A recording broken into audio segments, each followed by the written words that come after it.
Hi everyone.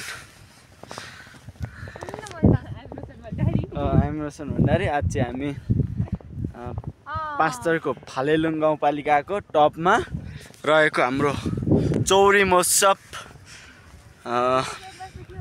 कार्यक्रममा चाहिँ आइरहेको छौँ।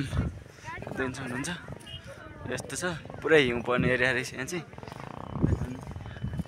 देख्न सक्नुहुन्छ कति मान्छेसम्म छ भन्ने कुरा। ल माथिबाट हेर्नु,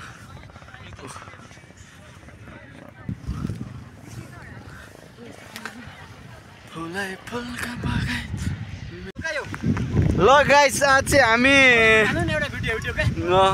एकदम आइरहेको थियौँ घुम्नलाई भनेर, तर यहाँ चाहिँ भनेको हिउँ पर्यो क्या। अब हेर्नु न, यहाँ हिउँ हेर्नु त यस्तो हिउँ पर्यो होइन।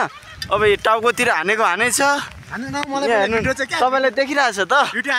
चौरी चरिरहेको छ, चौरी मजाले बसेछ, कोही कोही चरेको छ। चौरीहरू चरिरहेको छ अनि सानो बच्चा पनि रहेछ। अनि यहाँ चाहिँ एकदम धेरै थिए चौरीहरू, अनि चौरीहरू हामीले हेऱ्यौँ त्यहाँनिर। कति राम्रो दृश्य रहेछ। अनि त्यहाँ वरिपरि गुराँसहरू फुलिरहेका ठुला चौरीहरू अनि फाँटहरू एकदम जति हेरे पनि हेरिरहँ लाग्ने खालका ती चौरीका बथानहरू अनि त्यहाँका लाली गुराँसहरू, त्यस ठाउँका चौरीहरू अनि ठुल्ठुला रुखहरू।